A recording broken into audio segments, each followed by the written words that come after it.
el de Ico Saga. Entró el de Ico Saga. Segundos apenas para que se ordene la salida. En sus puestos.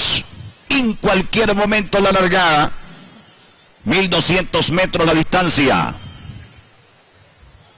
El juez espera el mejor instante, arrancan, la salida es muy mala para el caballo Megatron, queda bastante rezagado en el último lugar. Turcotte por segunda línea, el de Paco por primera línea, van a pelear la delantera. Quichocolate el tercero, Josero corre en el cuarto lugar, Ganavencer viene avanzando desde el quinto puesto, en el sexto Lux Cani por la parte exterior de la pista, seguidamente viene el de Ico Saga por la parte central de la cancha, quedándose Hollywood en el penúltimo y el caballo Megatron se quedó bastante lejos en la última posición. 22-2, los primeros 400 metros. Turcotte está dominando la situación, insiste el de Paco por dentro, mientras tanto Gran Renacer corre en el tercero, Quichocolate aparece cuarto, en el quinto viene el caballo Bajo Cero por la parte central de la pista, domina Turcotte cuando gira la última curva e ingresan ya a la recta final, mientras tanto insiste el de Paco, Gran Renacer corre en el tercero, Quichocolate por fuera el cuarto, en el quinto Bajo Cero, dominando la situación en plena recta final.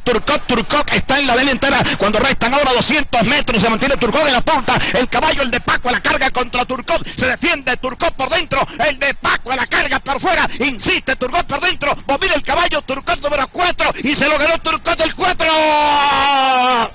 Segundo el de Paco, tercero Granada en el cuarto Hollywood, para el quinto Quichocolate, en el sexto Bajo Cero. En el séptimo lugar el caballo, el de Ico Saga. En el octavo llega Lux Cani. En el noveno Megatron corrieron 9.